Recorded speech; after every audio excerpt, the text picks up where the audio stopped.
अस्सलामुअलैकुम and good evening my dear brother and sisters. मैं उम्मीद करता हूं कि आप सब लोग खैरियत से होंगे। अच्छा दोस्तों, हमें स्टूडेंट्स के मैसेजेस और कॉल आते हैं और अक्सर उनका ये एक सवाल आता है कि हम बे आइंस में फ़ेल क्यों हो जाते हैं। ठीक है, बात स्टूडेंट्स बिल्कुल यकीन करें अनफॉर्चुनेटली मैं कहना चाहता हूं कि वो बेचारे एक एक नंबर से फ़ेल हो जाते हैं, सिर्फ एक नंबर से। आपको याद होगा जब हम पाकिस्तान में पेपर देते थे या 10वीं में या इवन के मैट्रिक में, एफए में, बीए में तो नहीं, नॉर्मली चले शायद। तो एक किसी का मतलब कि एक नंबर अगर कम होता था ना, ठीक है, 32 आपको तो 33 वाला पास होता है। वैसे अगर बाई द वे देखा जाए तो ह्यूरन लेजर में 45 में से 33 वाला पास होता है। अगर आप डेटा सेट का इम्तिहान देते हैं या कोई भी देते हैं, बहरहाल 45 में से 33 वाला पास होता है ह्यूरन लेजर में। ठीक है, अगर आपके 32 नंबर है तो आप फेल हैं। आपके अगर 32 नंबर हैं तो इसका मतलब है you are fail, you are not pass. ठीक है, इसलिए आपको 33 नंबर ही लेने पड़ते हैं। लेकिन जैसे मैं पाकिस्तान की बात ये कर रहा था कि उसमें अगर एक नंबर किसी का कम भी है ना, वो कहते हैं यार ठीक है चलो एक नंबर दे के इसका साल ज़ाया ना हो, इसको पूरे 33 नंबर दे दें। ऐसा ही है ना, लेकिन जर्मनी में ऐसा नहीं होता। ठीक है, ऐसे बेशुमार बेचारी कई खवातीन मुझे आके बताते जी हमने पेपर दिया, 2 दफ़ा पेपर दिए, कभी मैं 1 नंबर से रह गया, कभी 2 नंबर से रह गया। तो इसलिए मैं आपसे ये कहना चाहता हूँ, आप अगर ये चाहते हैं कि अगर आप पहली ही मर्तबा पहली ही अटेम्प्ट में एक B1 को पास करना चाहते हैं, ठीक है, तो आप सिर्फ और सिर्फ जो ग्रामर की जो बेसिक क्या जो मेन ग्रामर है ना, वो सिर्फ और सिर्फ 4 जर्मन केसेस हैं, नॉमिनेटिव, अक्यूजेटिव, डाटिव और गैनिटिव। अगर इन्हीं में से अगर आप दो दो जो हैं वो सीख लेना, अक्यूजेटिव और डाटिव, तो मैं कहता हूँ बंदा B1 पास कर सकता है। चलें, नॉमिनेटिव तो सबको पता ही है क्या होता है, सही है। उसके बाद गैनिटिव चले बंदा छोड़ दे, फोर्थ वन है। ठीक है, टोटल 3 केस कर ले। चले चले, पहला तो नॉमिनेटिव तो सबको आता है नॉर्मली, सही है।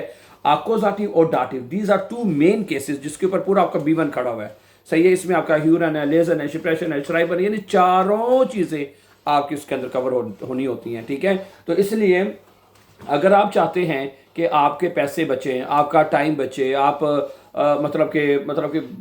नुकसान से बचना चाहते हैं, तो मेरी आपसे ये रिक्वेस्ट है, आप अपना मतलब कि ये 4 जर्मन कैसे सीख लें। ठीक है, मैं आपको बताता हूँ हमारे इसी यूट्यूब चैनल के ऊपर एक जो प्लेलिस्ट है ना, मैं पहले भी बता चुका हूँ कई मरतबा जुड़ने, लेकिन जो नए दोस्त हैं या हमारे नए स्टूडेंट्स हैं, वो अगर इस चैनल के ऊपर आए हैं तो मैं उनको कहता हूँ हमारे इसी चैनल के ऊपर एक 100 डेज़ के नाम से प्लेलिस्ट आपको नज़र आ जाएगी। ठीक है, उसमें सबसे पहला नॉमिनेटिव केस है, एक तरतीब के साथ ही सारी चीज़ें अपलोड कर दी गई। उसमें पहले नॉमिनेटिव आपको मिलेगा, फिर अक्यूजेटिव, डाटिव, देन गैनिटिव। ठीक है, तो ये तमाम चीज़ें आप सीख सकते हैं अगर आप बे आइंस की फेलियर से बचना चाहते हैं। तो अब बे आइंस बेसिकली अब एक बुनियादी ज़रूरत है।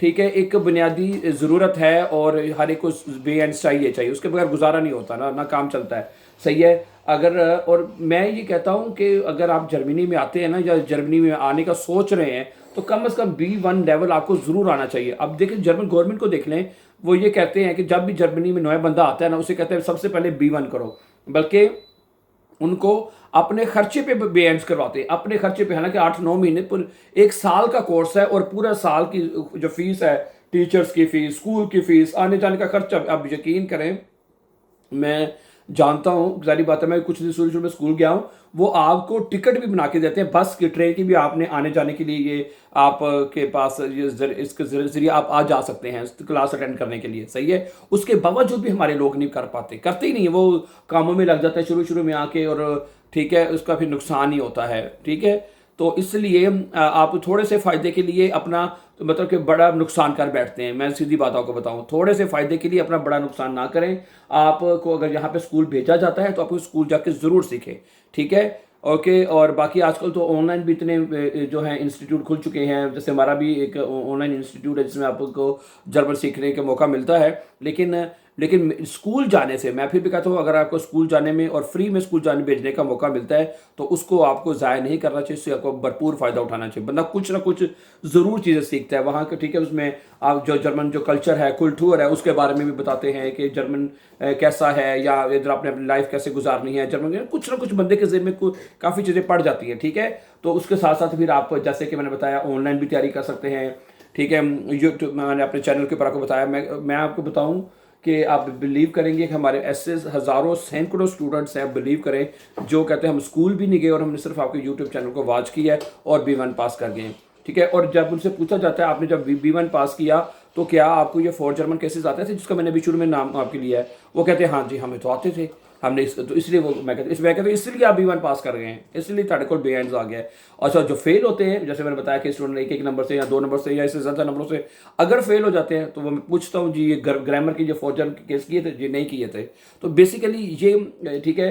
और स्टूडेंट शायद समझते हैं कि ये पता नहीं कितना कोई बड़ा पहाड़ है जो हम नहीं कर सकते। तो मैं आपको बताता हूँ यू कैन डू। आपका ज़िक्र das machen. Okay, natürlich Sie können das machen. Es ist sehr einfach. Kann man zu Hause selbst lernen, mein Lieber. Okay तो ठीक है, मैं जाने से पहले आपका शुक्रिया भी अदा करूंगा, ठीक है। और फिर दोबारा ये रिक्वेस्ट करूंगा कि अपना पैसा आप ज़रूर बचाएं, पैसा भी बचाएं और टाइम भी बचाएं। टाइम ज़्यादा ज़रूरी है आपका। आपने 1 साल 2 साल ये लैंग्वेज में लगा दिए, फिर बाकी काम आपके लेट होते जाएगा, आपकी नेशनैलिटी लेट हो जाएगी, आपका वीज़े में प्रॉब्लम होगी, काफ़ी चीज़ें आपके लिए प्रॉब्लम क्रिएट हो सकती हैं, ठीक है। इसलिए आप नेक्स्ट टाइम जब भी पेपर देने जाएं, जब भी आप पेपर देने का इरादा रखते हैं, तो never forget to learn these 4 German cases: nominative, accusative, dative and genitive, ठीक है। So thank you very much for watching, and before going for upcoming important lessons and videos regarding learning German language, don't forget to follow and subscribe us. Have a nice evening and then see you very soon. Take care. Allah Nasir. Assalamu alaikum.